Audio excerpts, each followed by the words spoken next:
everybody. I want to welcome you all to the SpeakerHub co-working session. We do this every day from 12 noon until 1 p.m. And then at 1 p.m. we go into overtime, which allows us to spend a little bit more time before my next meeting for any extra questions or things that weren't covered during the main hour session.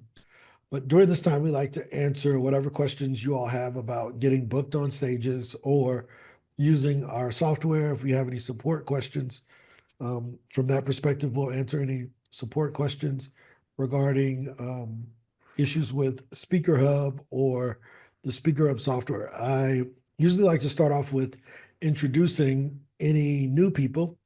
And I see we have a couple of new people, well, at least one, George Wharton.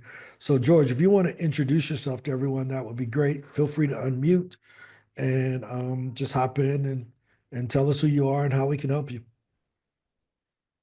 Hi, good morning, everyone. My name's George Wharton. I'm trying to learn how to use the platform to assist my wife in her aspects of pitching.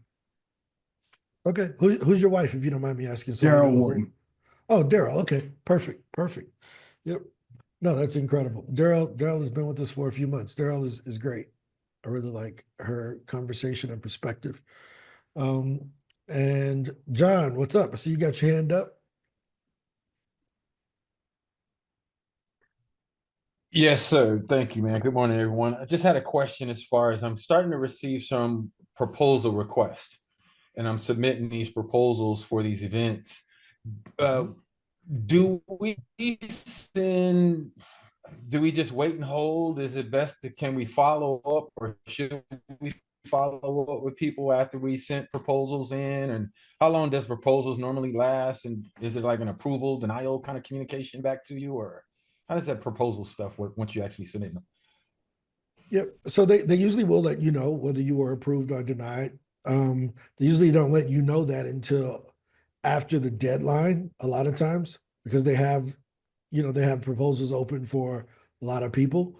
But they'll definitely let you know after the deadline for the proposals, which is why we always tell people to stay busy with other things at the same time. So, because let's say, for instance, I'm pitching a conference that's in September, they may not make the final decision until April. But I can't email them every day until April, say, hey, did you get my stuff? Right? Now, what I will do is if they sent me a proposal, to let them know that it means a lot to me. If I got it done within the next day, I would follow up and say, hey, just want to let you know, thank you for sending the link. I got that completed. Just wanted to confirm that it was received. Right? Now, what ends up happening is that, number one, it shows that you were on top of it and you just weren't waiting in the wings, which is what most people do.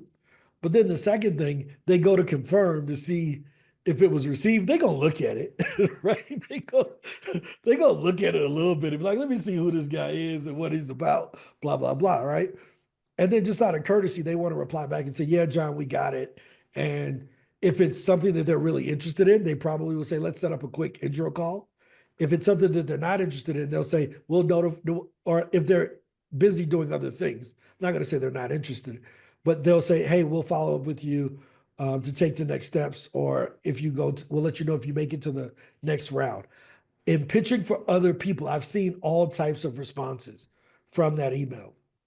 Number one, hey, we got it. Looks great. The second one is, yeah, we'll let you know what happens as we start finalizing speakers. Then down the road, they get an email saying, hey, you made it to the next round. We have some further questions. Is sometimes, because that's when it comes to, okay, we have these 5 we want. Now we just need to find out what their fees are and what their expectations are. And then we're going to whittle it down to we're going to make offers to 2 of them, right? But because they don't want to say, yeah, we want you, they tell everybody else no. And then you say, well, no, I want $100,000. They're like, look, we told everybody else no. Now we got to go and kind of eat our words to make other offers. So it usually comes down to a short list. Is that making sense, John? And then they see what they get fee-wise and date-wise and all of that from that short list.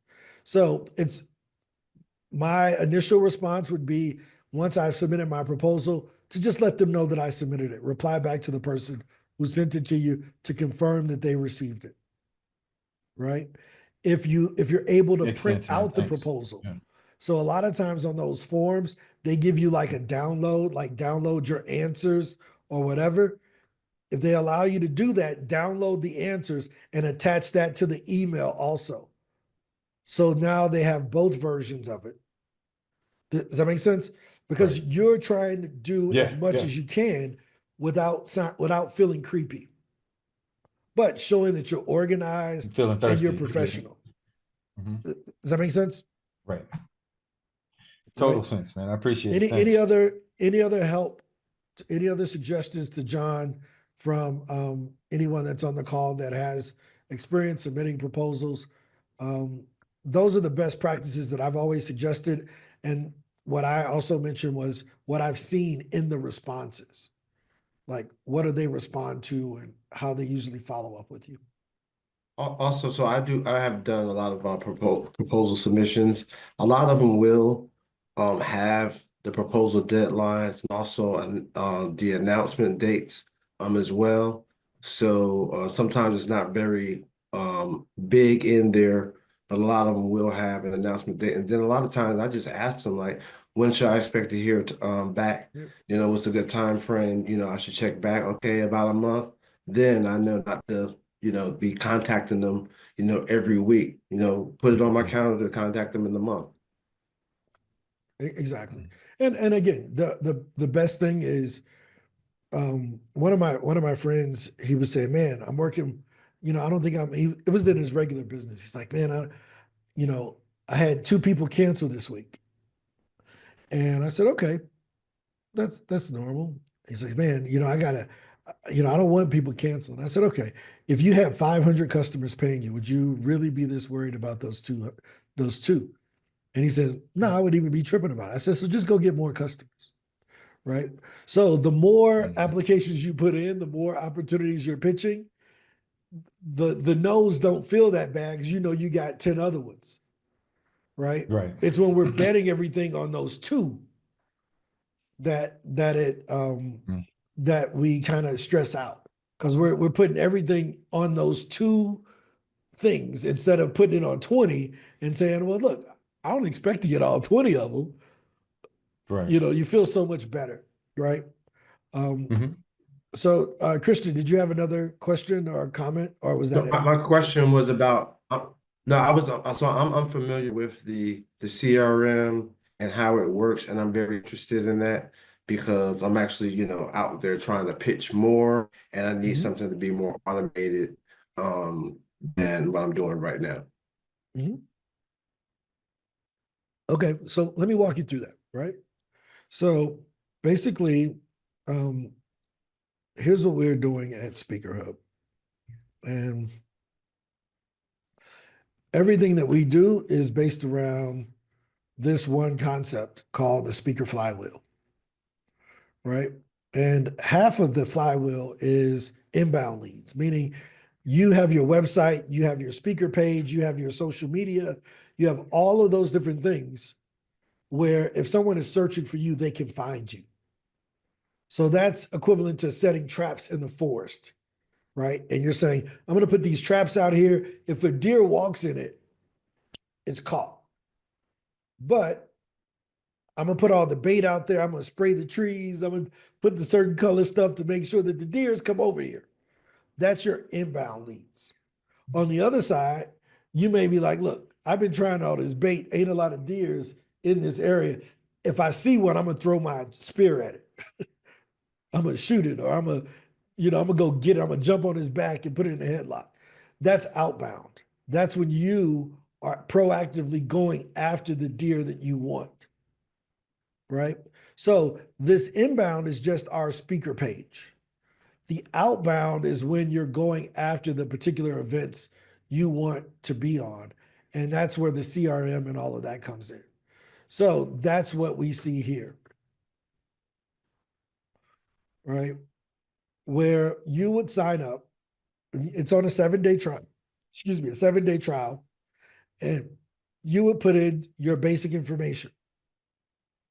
The AI will write your bio for you, give you some topic suggestions, and then start matching you with podcasts, start matching you with associations, start matching you with media outlets, start matching you with conferences that it believes that you would be a great fit on. Does that make sense?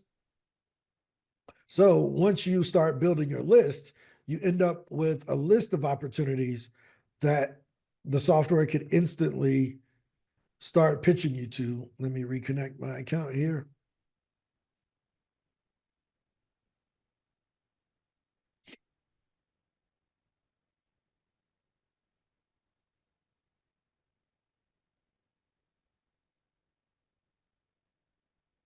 Right.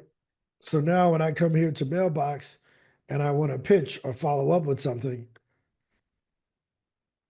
I don't know why this is doing this. I can send that pitch. Okay, there it is. Now it should work. Perfect. Right. So now it's going to go ahead and write the email for me based on my bio and the description of that event. Does that make sense?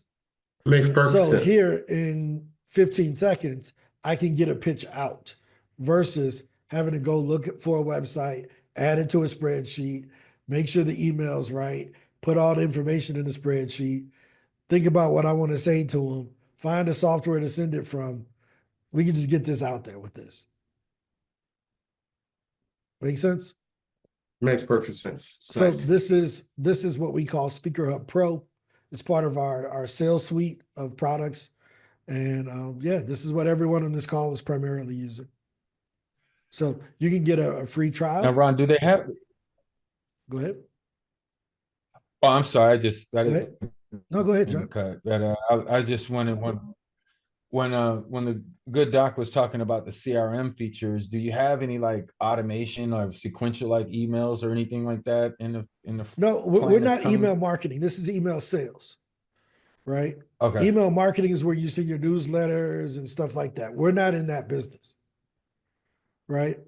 Okay. That's an easy way to go to spam and things of that sort. What we're doing is sending individual emails at a time, personalized, but we're just able to help you to send more faster. Does that make sense? So So when we're you trying reference to CRM do, with SpeakerHub, it's this. Okay. yeah, well, the CRM is the mailbox and your ability to upload your own leads, right? Okay. And then to be able to do lead Got it. generation through Speaker QR and in the future through Speaker Insight. Okay. So here's what you normally get with the CRM. Pipedrive is a great CRM that's out there. They probably do The $100 million best. a year, right? Can you all still see my screen? Now, Pipedrive gives you everything you need to run a business besides leads. So you're going to pay $79 or whatever, depending on which one you want, but ain't no data in it. It is empty, right? They're not promising you, if you use Pipedrive, you're going to get this many speaking gigs. They don't say that. Go high level. Ain't no leads that go high level, but it's $99 a month. So you get it, and it's an empty box. You got to put the stuff in there. The advantage of working with us is that we give you the box, but then we actually give you some people to play with in your sandbox. Does that make sense? So they give you an empty box for $297 with no contacts. Bring your own contacts. They ain't promising you a gig. They ain't promising you a customer. None of that. What we're saying is, hey, that sandbox is kind of goofy with nobody to play with in it. So we're going to give you the people to play with in your sandbox for equal or less than what they charge. Why? Because you don't have to go and get and make friends with our thing. We'll bring your friends there automatically. Is that a good analogy? So I know a lot of people that have, you can have ClickFunnels, right? ClickFunnels is great, but it's empty. You're going to pay the $297 a month, but ain't gonna have nothing in it. It's just an empty box. Bring your own friends. At SpeakerHub, we're saying we got friends for you to play with already. We're gonna give you 4 million friends to invite to your party because you got to grow a business. You're running the business by yourself. Here, let's bring up some of the data and why this is so important. Two big things. 63% of speakers are working by themselves. 78% of them are doing this part-time on top of another job. Do you really have time to be Googling stuff? Does that make sense? It's like, dude, I'm by myself trying to make this thing work. Well, I got to work my other job, and I got 2 kids, and I got a wife and a husband, and I got to sleep at night, and I got to, I'm driving Uber on the side. You're doing all that. And it's like, but I got, my biggest dream is to get more speaking opportunities or more, most people aren't even having 5 sales meetings a month, meaning meetings with meeting planners that could actually book them. Why? Because they don't have the data. So we're giving you that stuff. That's the value of what we do better than anybody else. Why? Because the primary goal is to get more gigs, but the primary challenge is getting more gigs, right? So we're listening to what y'all saying. My goal is to get on more stages. What's the hard part? Getting on more stages. That's going to be hard. Now, let me show you the opportunity. For anyone who's here, here is the opportunity. If everybody's waiting on referrals, only 8% of people are doing this outbound pitching thing that we're suggesting with SpeakerHub Pro. So you're already ahead of 92% of your competition just by sending a pitch. We put 10 speakers up against the wall, only one of y'all would be sending pitches. The rest of them are sitting back waiting on someone to find them. So you can beat 90% of the competition just by proactively pitching. Huge advantage. Huge advantage. Because can you control how many referrals you get? No. Can you control whether a client is going to bring you in every month? No, they can't bring you in every month. Can you control who Mark Zuckerberg going to show your post to on Facebook or Instagram or LinkedIn? The only thing you can control is your outbound, whether it's emails or calls. You can't control any of this other stuff. And only 8% of people are in control of their speaking business, which is why 66% of them make less than $25,000 a year from speaking, because they're waiting on the speaking angels to bless them. Faith without works is dead. I'm just saying, I'm just saying, hey, man, there's the, real quick, real fast, there's the thing that says, the kingdom suffers violence, but the violent take it by force. I'm one of them take it by force people. I'm going to get mine, right? So that's what we've built the systems around. All of this software is built around my personality of going to get it. Does that make sense? So if this was, what was that, 300, that movie, I'm just looking for my 300 folks that want to go get it with me. We're going to Sparta kick somebody off the side of off the side of that mountain like in that movie, But this is what we do. We teach outbound, and that's what the CRM is about on the outbound side. It's about going to get it. Yvette know what I'm talking about. She's like, yeah, that's what I do. I go get mine. How many gigs you do last year, Yvette? Speaking. Yep. And, probably about 30. Yeah.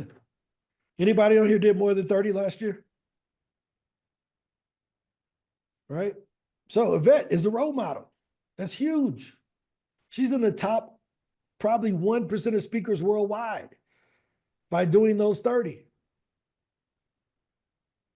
That's a big deal. Were those 30, what if you had to say, what percentage came from you reaching out, and what percentage came from them finding you? Probably about 70% pull and 30% push. I'm What not what very good at pull. what do you mean by out? Can you say outbound or inbound? Like people that came to you or people you went? So about 70% of people that came to me and Okay. 30% of repeats and people that I reached out to through Okay. conversation. Yeah. Right. And what did you set up outside of your story and your other things? What did you use to draw those people in? So a lot of networking events, referrals, and I have a few interns on my team that were doing it the old-fashioned way, literally Googling and following other speakers and the places where they're going and reaching out to those people. Yep. So a lot of that was outbound. A lot of that was you reaching out to folks. Okay. Yes. Got it. Cool. So before we get to Michelle's question, I see we have LeVar, the Hey Design guy. I think this may be his first time hopping in with us. You want to introduce yourself, LeVar? Yep, sure can. I guess afternoon, morning, wherever you are. I'm in the Dallas, Texas area.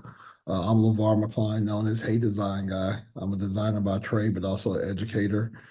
So I recently came about this and just really wanted to join to learn more because I'm actually building a school down here as well as a staffing agency, whatever, right? I'm very passionate about our Black men, starting out with Black boys, right, to get them excited about their career.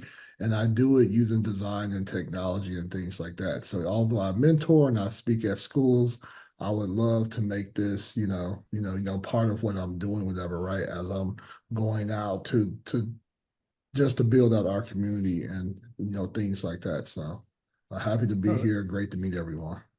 Where are you located, LeVar? Right outside Dallas. Okay, cool. You're close to Ange. Ange is in here, I think. At least she was. Ange is in Plano, I think. I'm here. So Okay. Okay. yep, she's our head of she's over operations for SpeakerHub. So Oh, most okay. people that are in Dallas, they usually try to hit her up and go to lunch or something just to talk about the speaking business. She has a lot of experience. Oh, yeah, definitely. Yeah, no, we would love to figure out how we can help you. Allure Unique. I'm not sure if I said your name right or if that's the name of your business, but would love to learn a little bit about what you're doing. Or did they? Oh, there she is. Okay, I saw she disappeared for a second. If you want to go ahead and introduce yourself, I'm Ron, the head of product at SpeakerHub. It's good to see you. We want to know how we can help you. Um, Thank you. Thank you for the introduction. This is actually my first time here. I was invited by Miss Chantel, which I'm so thankful to be in the room to be able to gain this knowledge and wisdom. I do apologize because I was just coming out another meeting, so I came out and got in my vehicle so that I could be able to just listen in. I wasn't expecting for you to call on me, but so Allure Unique is actually my platform name for my motivational line, which is called Real Struggle Strength Motivation. Um, I do come from a spiritual aspect, but I also come from a real life, everyday living. I also say in a street aspect as well. Just because it's more thorough motivation of what I offer. My goal is to let people know that whatever it is that they are going to mentally, physically, emotionally, and overall spiritually, that they can come out of it. My goal is to let them know when they drop their anchor and dock with the Lord that the struggle is their strength. And once G'd up with Him, they gain a confidence that they need in order to proceed and succeed on yet in the battlefield of life. With that being said, I just had two books that I've done, which are short tales of my real life and my testimonial, telling about the things that I've been through and the way how the Lord redeemed me. I also have some e-learning courses that I'm working on as well, but I have those right now on a platform called The Great Discovery. And those are more in-depth teachings that I do. Like the most recent one I got was called Living to Level Up. Um, and like I said again, most of my motivation is all spiritually based. And the goal is basically just to bring forth the motivation and inspiration to uplift, upside, you know what I mean, to unite as a unit, and to help lost souls, find the Lord overall. I do want to come out and start doing some speaking engagements. I do see me doing that along with bringing out my merch, because I do have other products in attire as well, other than the e-learning courses and things like that that I would like to sell as well alongside of them. I do already come out and do some engagements right now, but I am not monetizing. When I come out and do it, I mostly do it for like charitable events, churches, things like that. So yeah, that's a little bit of insight about me. And again, thank you guys for allowing me to be here. I am very, very appreciative of the invitation from Ms. Chanel. So thank you. Oh yeah, yeah, yeah. No, you're always welcome. So guys, this is a platform that we are on every day at 12 noon until 1 p.m. And then we go into overtime. I'm Ron, the head of product at SpeakerHub. We help 63,000, almost 64,000 speakers to get booked on stages. Every 96 minutes, someone is getting booked with our platform. So we track the data, we show our work. We're very transparent about the work that we do, because in this industry, there are a lot of fake claims that can't be backed up with data. So someone will sell you a $30,000 course that ain't never did what they teaching, right?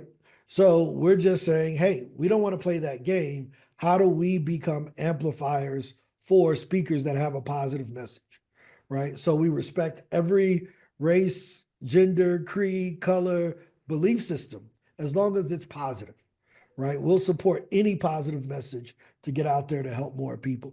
So welcome. You're free to come here every day. You don't even have to be one of our customers. Most people who are here, they weren't our customers until they came here. They came here and they heard the success of what other people were having. And they was like, well, let's at least let me try it, right? Like, he got a money back guarantee. Ain't nobody doing that either. At least if it don't work, he can just give me my money back. So we believe in what we're doing. We're not new to this, as they like to say. We true to it. This is all that I do, is work on this. Me and my 34 other teammates in this company. We have 19 full-time people and another 16 contractors that we work with to keep this machine going. So glad to have you here. Welcome, Allure, LeVar. I think there was one other person that was here. They may have George. Welcome, welcome, welcome. You're always welcome to be here. Ask any question you have about speaking, about our software, about what we do. You can even ask the people here. Hey, Bart, I want to ask you how you get your background so clear when other people's don't be looking like yours. You can ask whatever you want. That's the platform that we have here, where you can ask those questions. You know, Bonnie is a professional skier. She usually skis every day before this meeting out in Colorado. Dude, So, I gotta tell you something. Those glasses, those are sunglasses for the melanin challenge. Like, they cover everything I need. I have to wear a bandana out in the world because I can get a sunburn in a thunderstorm. Melanin I wear them challenge. all. I never heard that before. That's funny. That's pretty good. So no, it's good to see everybody. Michelle Mazer, what's your question? Hi, Ron. It's a continuation question from when we were talking about emailable. I was just wondering if I need to schedule a call with you to chat offline in regards to what the next steps would be. Because we ran our email addresses through the program, so we know which ones are valid and not valid now. It's just a matter of what the next steps are. Okay, so this is for your private email addresses that we talked about because of the blacklisting thing? Yes. Okay, yeah, let's set up a time to do that. I got some time this afternoon and we can just go through it all. I have some time at 2 p.m. Eastern if you want to hop back on. That would be And perfect. then we can go through it and get you all set up, right? Perfect. Thank you. Yep, no problem. So what Michelle was asking about is, a lot of times when we are starting a business or we're running a business, we end up building an email list, or we end up buying an email list of leads. But if we send to those email lists and they're bad, Google and Yahoo and Microsoft and all of those places, they give you a ding and it messes up your deliverability score. So there's software out there where you can validate all of the emails, because all of us have done it. The things say, put in your first name and an email address to get access to this report. And we make up some stupid email and we put it in there, and then it messes up the their newsletter, right? So they don't go and validate it. They end up sending to all of us with these fake email addresses. They get bing, bing, bing, bing, bing, bing.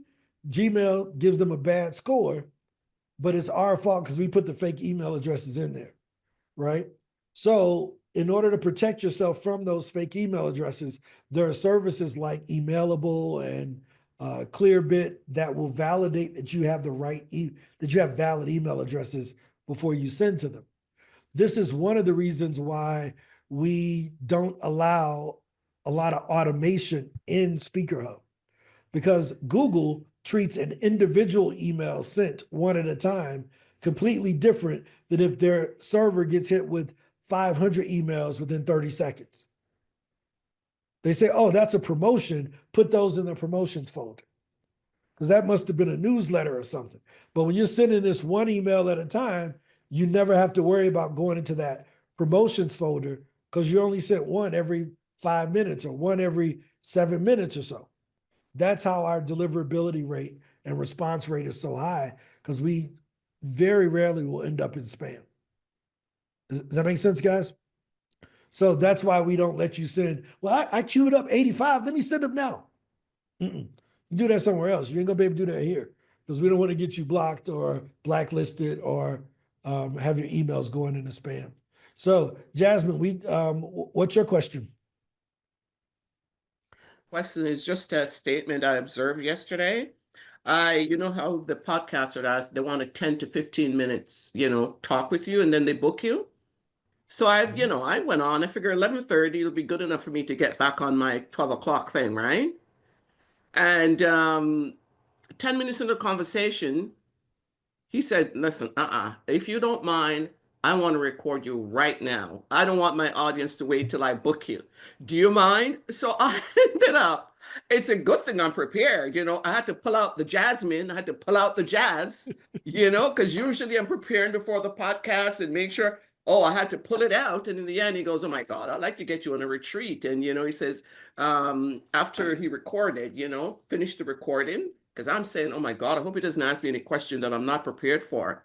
But it went beautifully. The energy was high. Everything was great.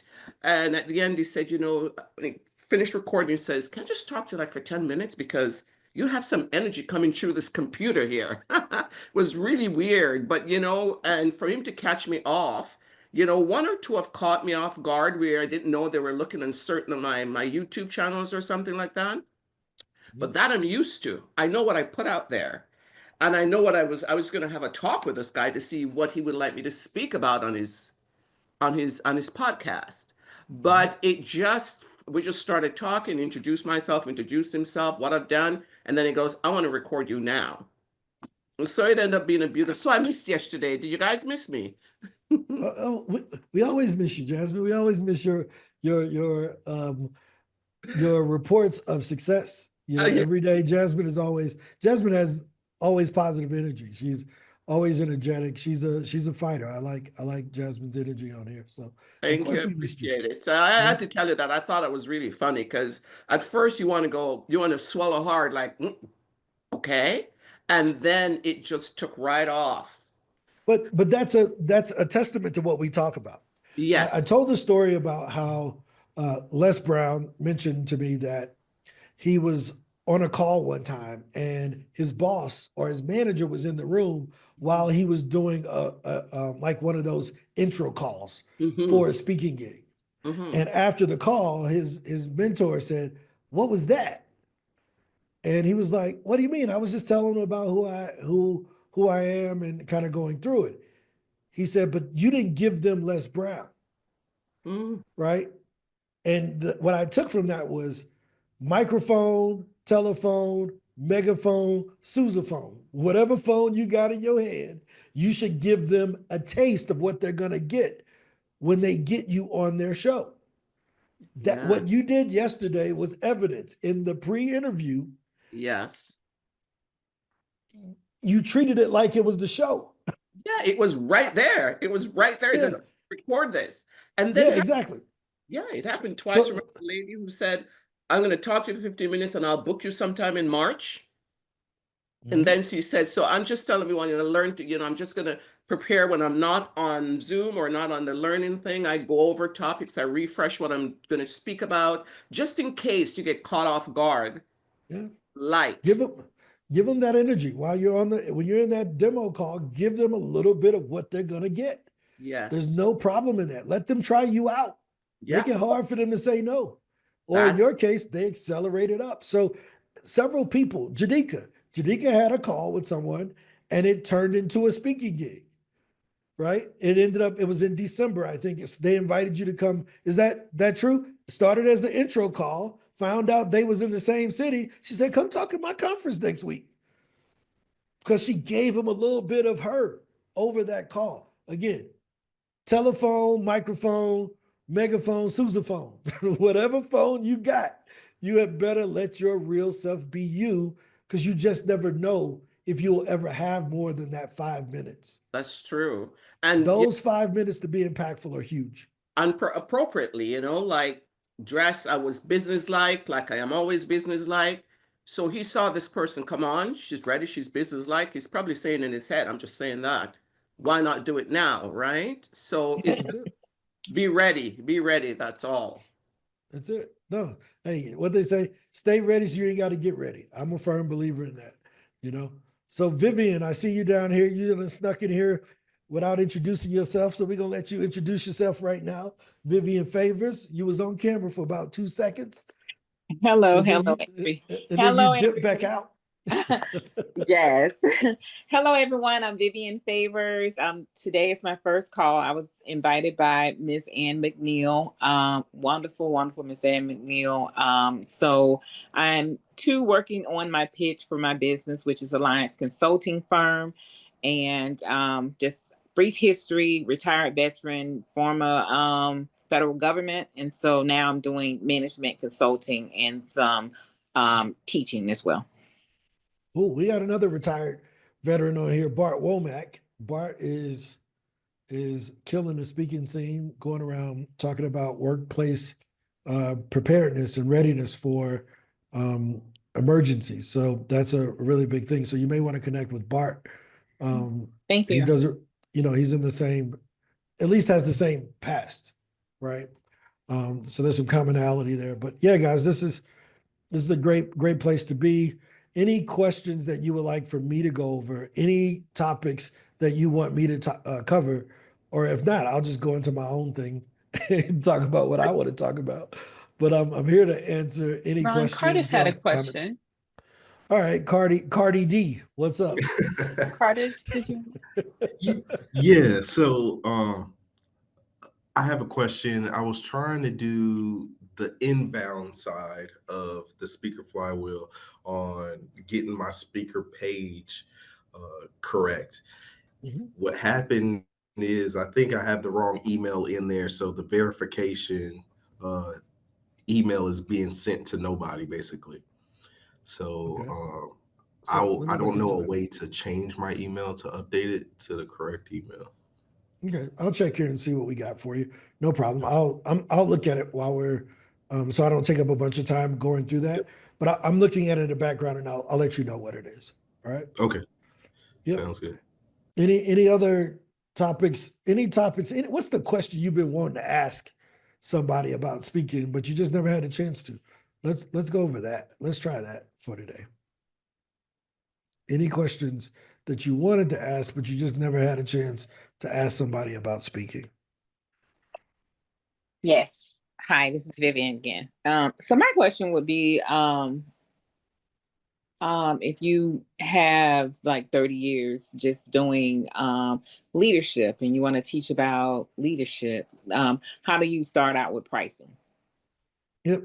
So have you done any gigs before, Vivian?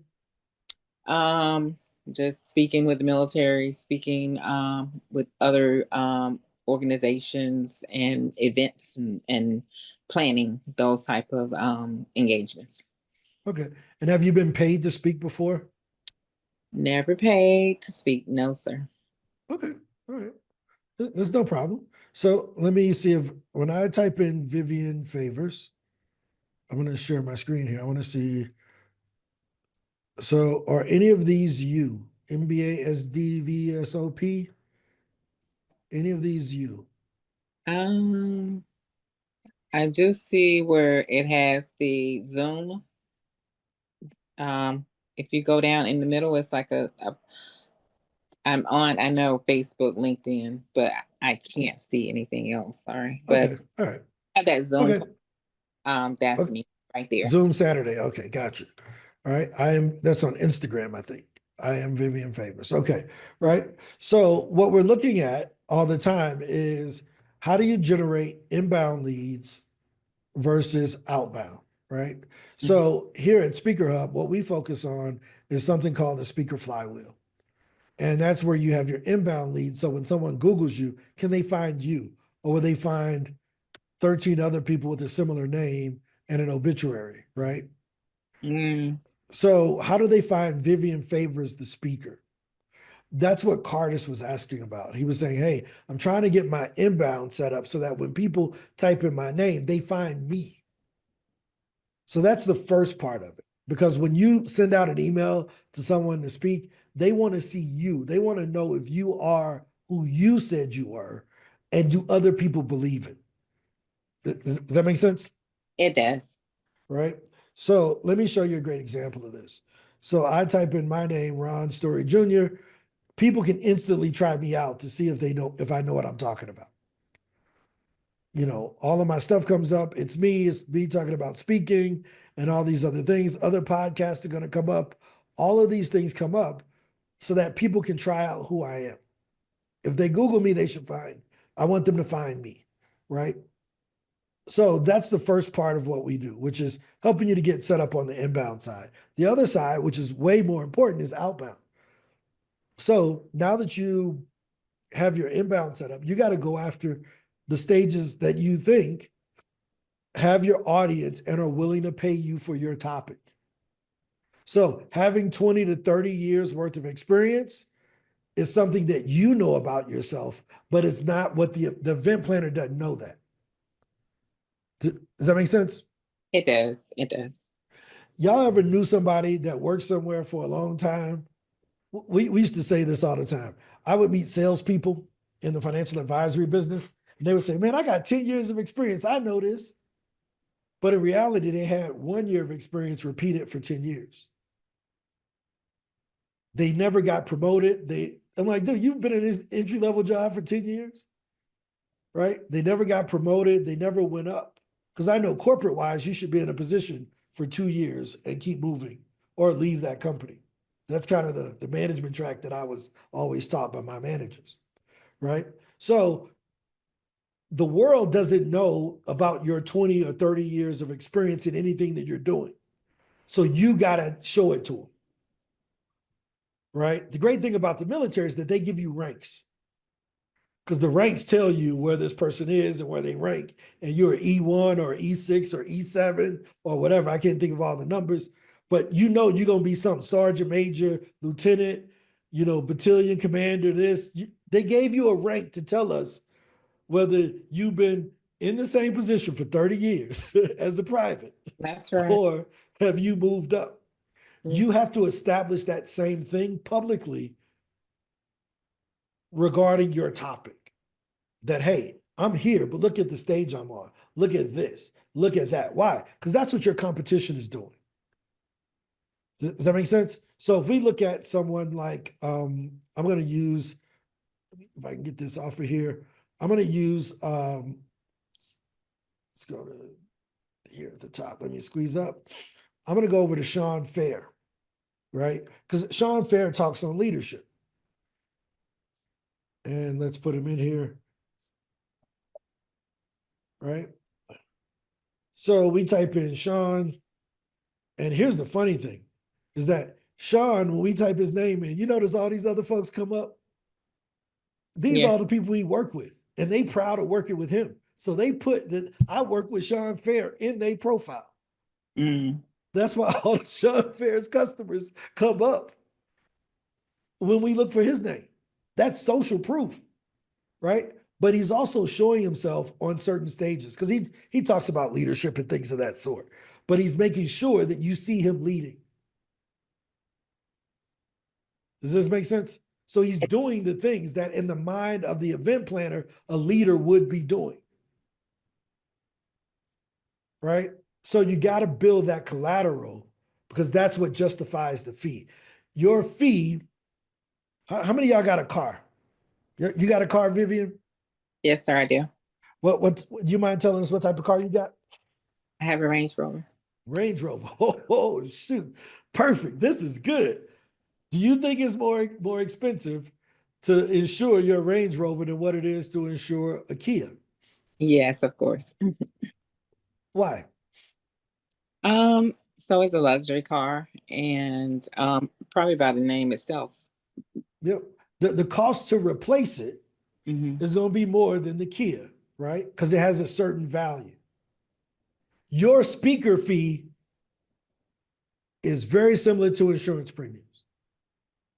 The event planner said, I'm willing to risk $3,000 on him that he won't embarrass me.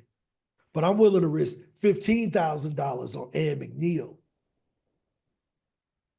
Think of it from that perspective. Now, what does Ann need to do to justify her $15,000? She had better have all the safety features in place, just like on that Range Rover. It's got airbags, it got the 5-point seat belts, it's got the automatic brakes and anti-lock brakes and all these other things to make sure that the value is projected. Is that fair? So you got to build up that event planner insurance in their minds. That's what justifies them taking the risk. The more money I bet on this person that they're not going to embarrass me, that's how you justify the fee. Is that a good analogy or a bad analogy? Right? Because that's what they're looking for. They're looking for insurance that if I write this person a check, I ain't gonna lose my job. That's all I want to know. Right? When I bring a vet in, is the vet gonna do something I've seen and cuss out my crowd and embarrass me? If the lower I can pay her, if she does something wild, I can just run out on stage and kick her off. And then I can embarrass her for trying to embarrass us. Right? But if I bring in, someone I'm paying $15,000, $20,000, even $7,000, there's a bit of security in hiring that person at that fee. So I need all the signals to say that it's worth it. When you go get that Range, I guarantee you the car dealership, I bet it wasn't dirty. I bet it had a full tank of gas. I bet they had cleaned the wheels. They probably had it inside of the building to justify why it cost $90,000. The used car that's got 200,000 miles, that's in the back. They ain't even washing that one. They ain't even gonna vacuum it out because it was just traded in this morning. So that's what you have to establish in your perception. When someone goes to your site, they need to see, man, this dude may be worth that, right? Let me give you an example. When you come to this site, you say, hey, this dude might be worth. At least his site look tight as a mug. I see him doing what he say he do. All of his clothes even match the colors of the stuff on his site. So they even picked the right colors to match all his outfits. At least he say he worked with these people. I see him on the stages. He looks like he knows what he's talking about. This might be that Bentley speaker I've been looking for. Does this make sense?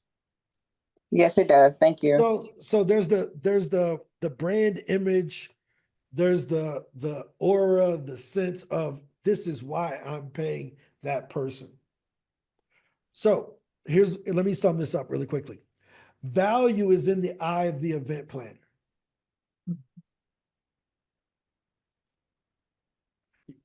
You can go and present your leadership skills for 30 years to the military because they already know you. They can verify you.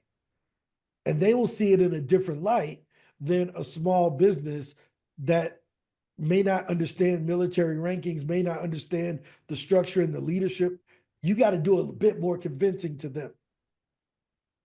So at the beginning, when you're trying to get paid, my suggestion is go to where you have friendly people who already understand you and the skills that you bring to the table so that you can get the experience and get the paycheck because they already understand where your value lies. I'll give you a great example. Darren. Darren comes on and he's worked with a lot of schools, right? But he wants to transition into corporate. Cool, Darren, go speak at a bunch of associations that the corporations are already familiar with. So then you have those logos and they can get you into the corporations. But if he just went straight from, I talk to high school kids on leadership to I want to go teach adults about leadership, that transition doesn't happen as smoothly. Is that fair? Is this? It is. Okay. All right. So I'm not preaching at you, Vivian. I'm just talking to everyone because there's a lot of people that will watch this outside of here. But that's how that transition is made. Number one, you got to look like you're worth it. Perception is everything. That Range Rover, if they brought it out there dirty and they told you it was going to be $100,000, you'd be like, y'all couldn't even wash it. So, but that's what the person is saying. This person want 10 grand and they got a crappy website. They ain't even invested in a website. They want 10 grand a speech, but they don't even follow up with the emails I send them. Because they're not even invested in that. Why would I? So it all has to be congruent. Let me give you a great example, then we'll move on and we'll go to Bart. I want y'all to do something. Y'all know what McDonald's smell like? And don't say you don't.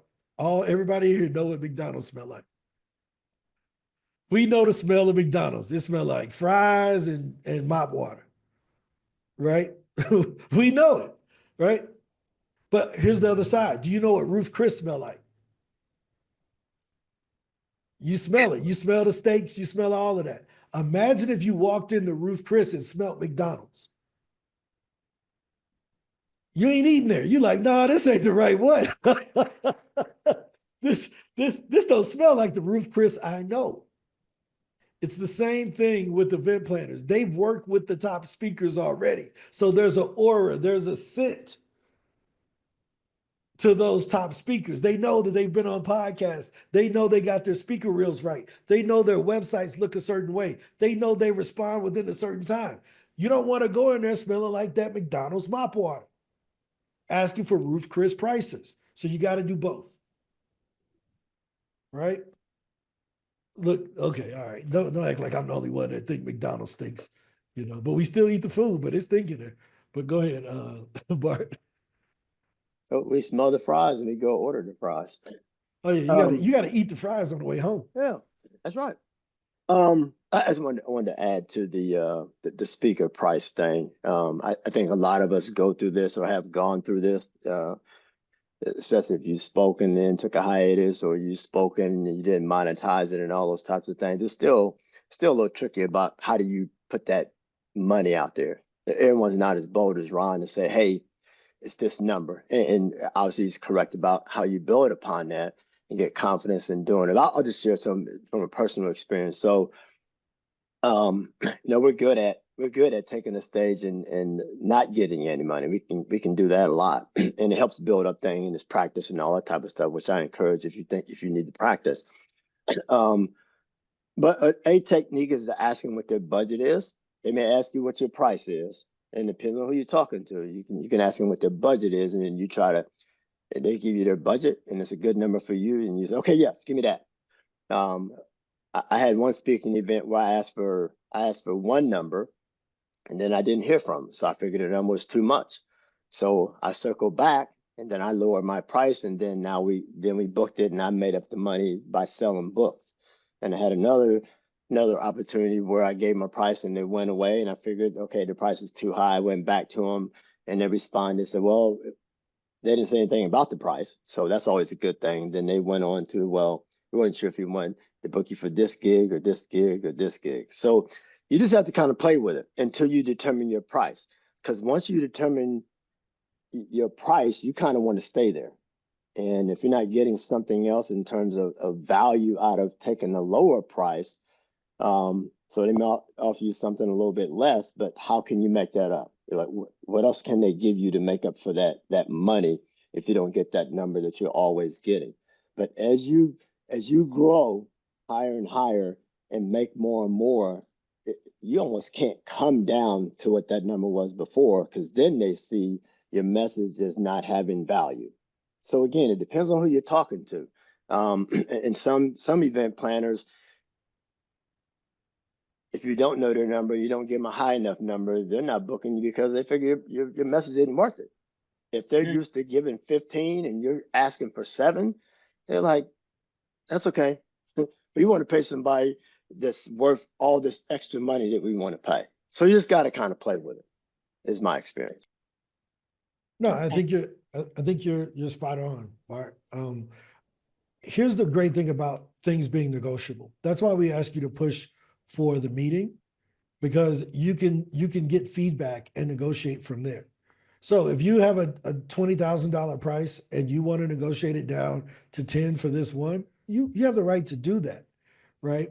You can do what Bart said. He built more value by adding books to make up the difference. So they got him at a lower cash price, but then they bought books to make up was a value add. There's so many different ways to do it. One of the biggest things that I like to always say is, don't ever be afraid to ask. You have not because you've asked not. At SpeakerHub, we don't negotiate with our employees for their salaries. Whatever they ask for, we give it to them. I've never negotiated a salary. You can ask all of them. They told me what they wanted. I gave it to them. But I made it very clear that when you don't perform, I'm firing you. You tell me what you want. I'm going to tell you what I want. That's a fair deal. It ain't my job to tell them what they're worth. It's their job to know. That's how event planners look at it too. If they got a budget for a certain amount and they think you got the goods, but you're below, they're going to take that deal.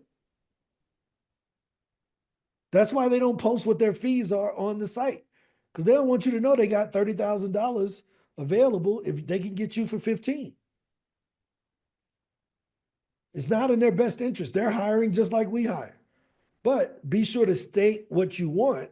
And if they say, that's a bit high, then you have the right to negotiate down. Is that fair? Right? So this has been good, guys. We're right at 1 o'clock, which puts us up into overtime. Overtime today can go until 1:15. So I got 12 more minutes to talk about whatever y'all want to talk about. Vivian, that was a great question. I don't know if she's still here or if she hopped out. Hopefully that was helpful to you. But this is what we want to talk about. We want you to get advice from people that have been in the battle, but also advice that's around how do you improve and improve your chances of success, right? So going back to places that are familiar with you already and already understand and value your 20 years of leadership or your 20 years of sales experience or whatever you're good at. It's already hard enough to close a deal. You don't want to have to persuade people to like you and get them to close the deal too. So you go to where you got friendlies in the military talk, right? That can help you. So this has been a good conversation. I'm glad we were able to cover that, because there's a lot of mystery around what do you charge yourself? What do you charge? And here's where it's good to have an assistant. I'm a big fan of having an assistant for this. Because guess what? Your assistant ain't emotional about your price. You are. Your assistant say, hey, she's $7,500. You over there like, I think it's $7,500. Your assistant just doing their job. Hey, it's $7,500 to get Bart this week. It's $12,000 for Janika. They just gonna say the price because that's what you told them to say. But for ourselves, we be, it's kind of like, and then we start justifying it, right? Now I got to justify it. And they're like, oh, they really don't. They kind of nervous about this one, right? So practice saying a higher number, One of the things that I did when I was a financial advisor is I tell the story about how I called on Darius Miles, who was an NBA player. I called his mama when he first got drafted. He was still 17, so I couldn't talk to him, but I could talk to his mom, who was managing his affairs. And boy, did she let me have it. Oh my God. She gave me the business on that phone. But I had practiced so much that phone call that I was able to turn her into a friend on the other side of it. Right. So she was hostile with me at first, like, who gave you my number? And don't be calling me about this. We don't even know you. And I'm like, oh man, this is going to be terrible. But we departed the call as friends. Why is that? Why was that important to me?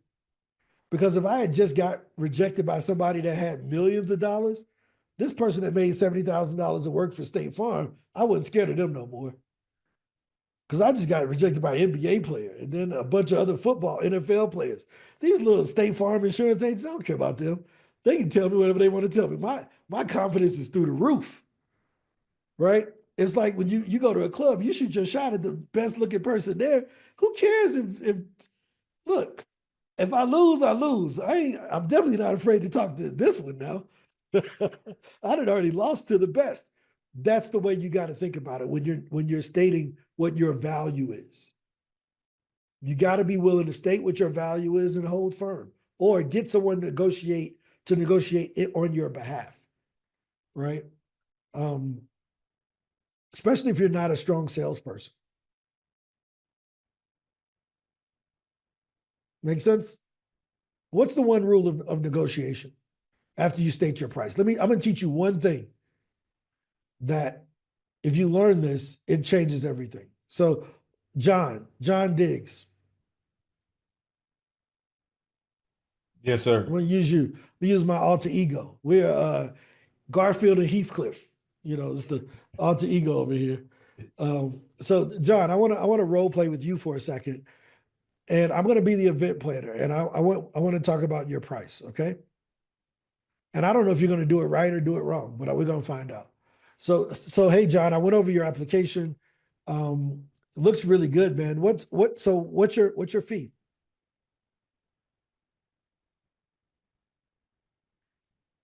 $7,500 for a workshop, $5,000 for a keynote.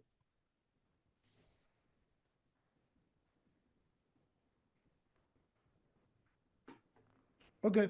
All right. Cool. And anything else?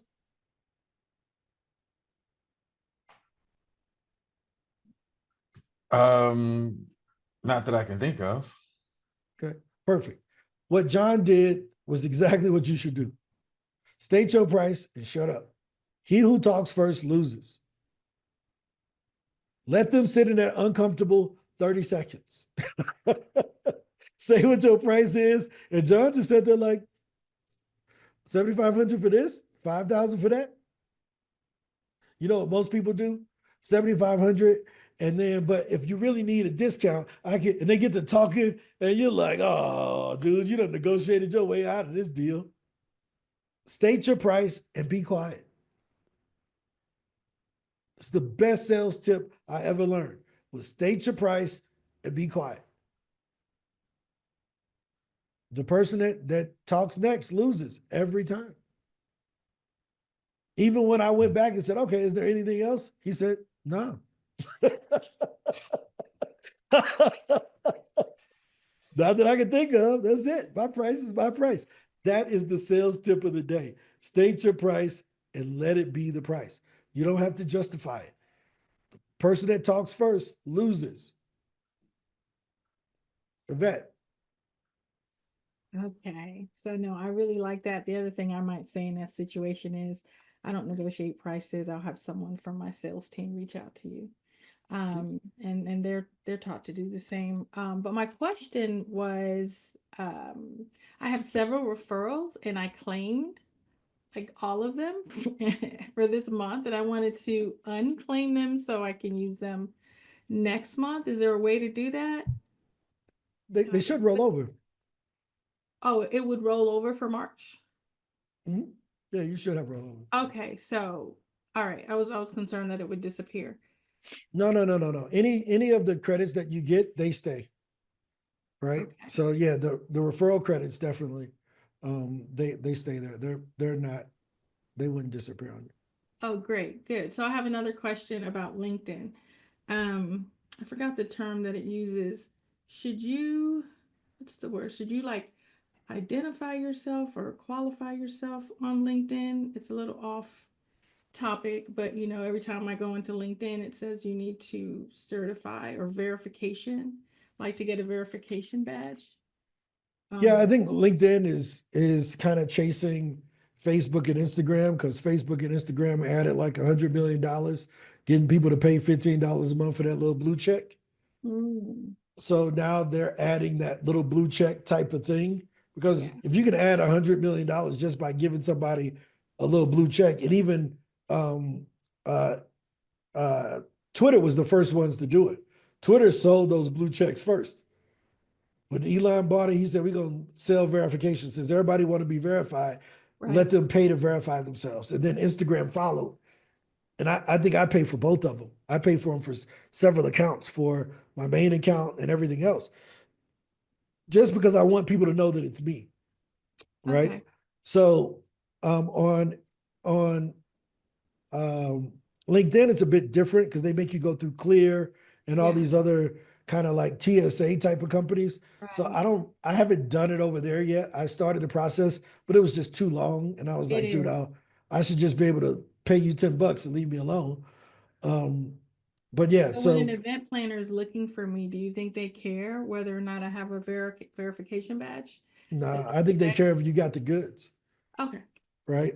I agree. I think they care if you got the goods. LinkedIn is one of the few places that are on the internet where you very rarely will get like a spammer copying your account. On Yeah. Instagram, people will fake you all the time and try to sell Bitcoin and all this other crap from your Right. account.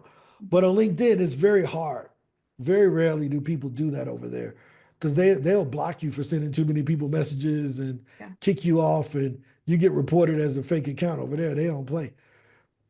Okay. Does that make sense? So I wouldn't even worry about it. I would work on posting more content to show that you are who people know you to be, Okay. and just give the event planners more eye candy when they see, Got it. yo, this is Yvette. She got the goods. She about to come and rock the stage. Got it. Thank you. Mhm. Jasmine.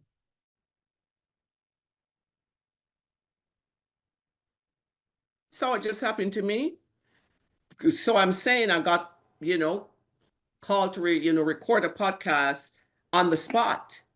Well, I have a podcast at 2:30 recording. My computer just shut right down right now. So another note, check the equipment. You can talk off the cuff, but check the equipment. My battery was dead. Can you imagine that happened in the middle of a podcast? So just my little warning. I just came back online right now and plug her in, but whoo, pretty scary. No, that's important. Make sure you got good equipment and a backup if you don't have one. If you ever have to go to a backup on, especially if it's filmed on Zoom, one of the great things that I think a lot of people miss is that on Zoom, if you have your phone this way, when you're recording on Zoom, the video will be vertical and it won't fill up the sides. But if you turn your phone this way, it'll turn the video wide so they can't tell if you're recording on your phone or not. The great thing about iPhones and Android phones is that they usually have 3 microphones. There's a microphone at the front, at the top. There's a microphone down here at the bottom. And then there's a little hole that's a microphone this way. So even if you're recording this way, you do have a microphone that's built into your iPhone that you can get really clear audio from. Does that make sense? Great. That's good to know for the backup because I was panicking right now when everything just went black and I checked my computer and the battery was as dead as nail. Yep. And then another thing that you can do on your iPhone, if you swipe down to the control center here on your iPhone, and in that first box, there is a box in there where you can change what the audio and you can turn it on and off, but there's different ways you can make it where if you're in a noisy place and you need to turn on noise cancellation, your iPhone will let you go into what they call voice focus mode, where it will remove all of the bad audio out of the background and just focus your voice on as the focus of the audio. So there's a lot of cool stuff in our phones nowadays, but just that tip, if your computer goes down, hop into Zoom from your phone, turn it this way, right? Get you let me see if I can show you. These things cost maybe $8 on Amazon for just a stand that you can put your phone in and turn it whichever way, right? And then you can adjust it so that it doesn't even look like Yeah. you are.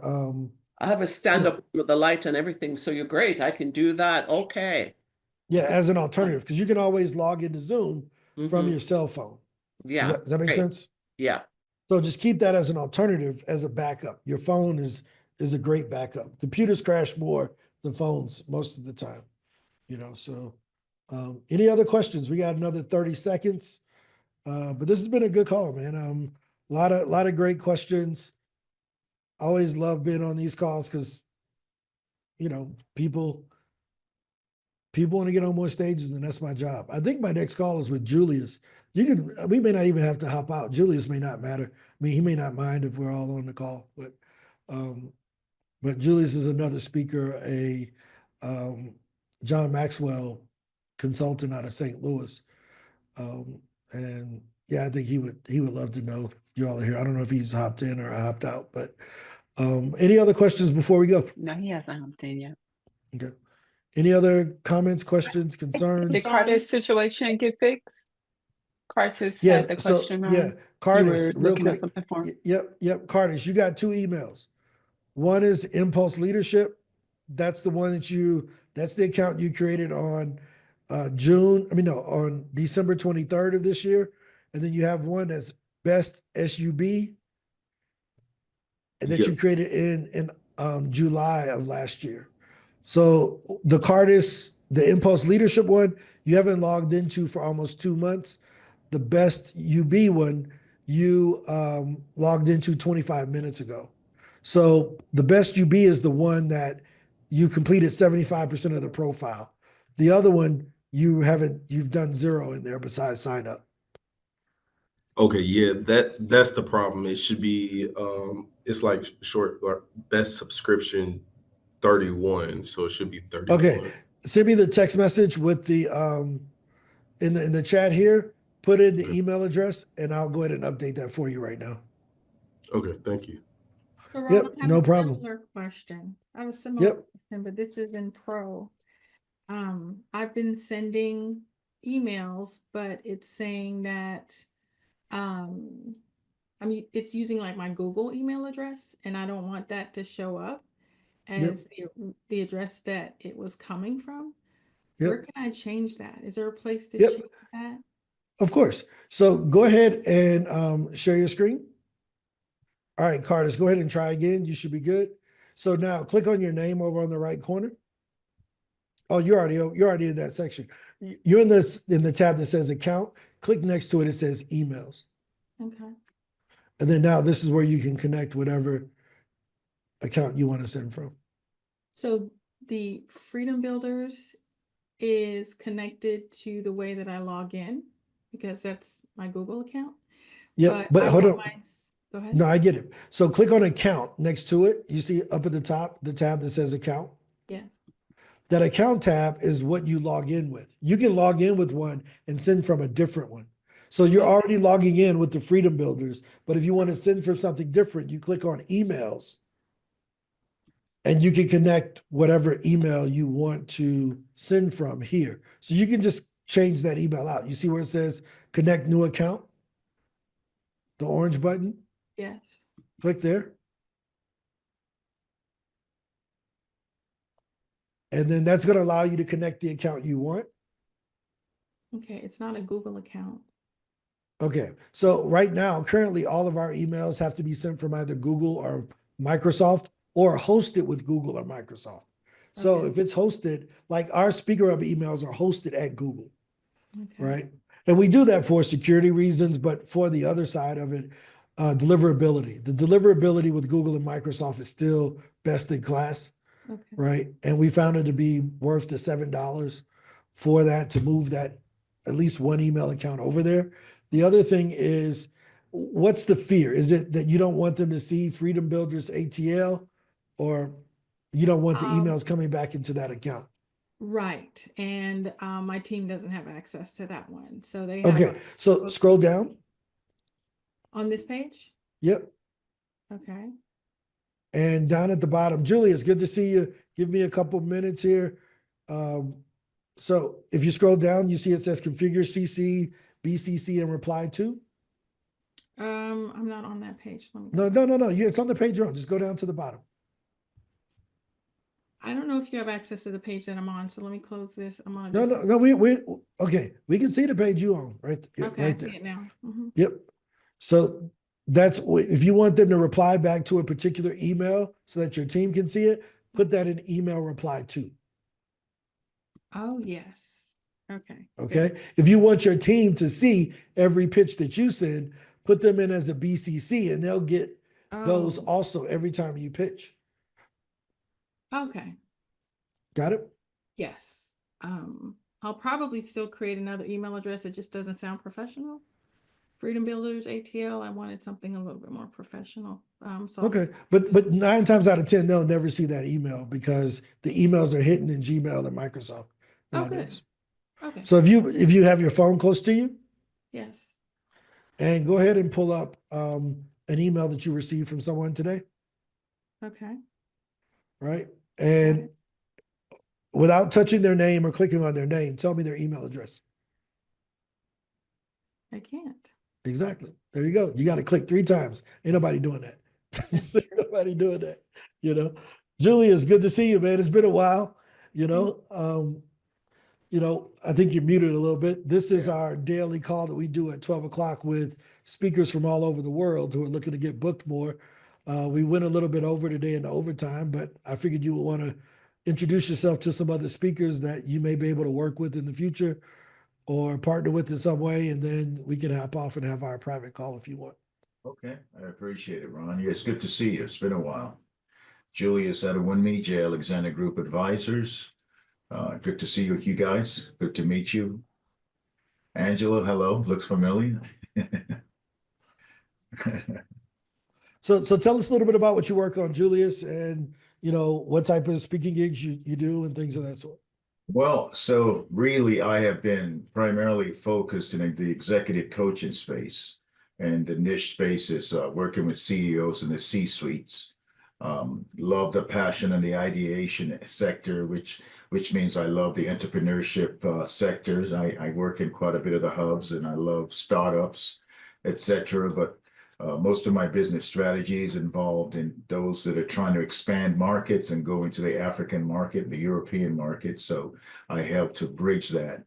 And my engagements are primarily, I like to break businesses up into 3: people, product, process, or service. And I focus on people. So anything leadership, anything strategy, anything communication, anything to build a culture in the organization is what my focus is. And that's what I speak on. I speak a lot in communication, and I do 4 workshops a year that I invite anybody to here locally. Every quarter, I try to do one focusing on leadership and presentation skills.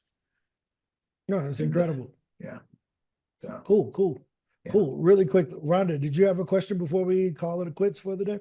Thank you. Yeah, it's so quick. I wanted to see your phone holder again, and because I've never seen one like that. And did you get it off of an Amazon or something? I've never seen that before. Mine are very So different. basically, so here I'll pull it up on Amazon so you can see it. Basically, it's basically like has the same arm as my microphone thing here. Right? Yeah, that's what I haven't seen. So here's the cool thing. Most of those microphone arms are ball based anyway. So you can just change the things off, and you just buy different things that you want to put on a microphone arm. Does that make sense? It's the same stem system. but you could just put a different nozzle on what it's going to hold, right? Gotcha. So here, let me show you on Amazon where you can find this really quickly, and then we'll hop off for the day. Amazon. So they have the wire ones, which I have that too. And then there it is right there. Right there. Yeah, I saw it. Right. So it's called, I guess, a gooseneck, right? But they have the different ones because this is a gooseneck also. Yeah, I know but the other. it's just a foldable. Yeah. Yeah. Now that one that you just showed me, that one attaches to a table or a desk. Yours is flat, but I'll look for it. That was just. Yeah. But I mean, but yeah, you could just do with a stand, right? Yeah. With weight stand. Yeah, that's great. Right. And it'll find the ones that are like that. I think I got the wrong one now. But Yeah. you get what I'm saying. Oh, good. I certainly do. I appreciate it. Yep. But yeah, this is what we do, guys. Glad to see you guys. Any other questions before we hop off? I'm here to help.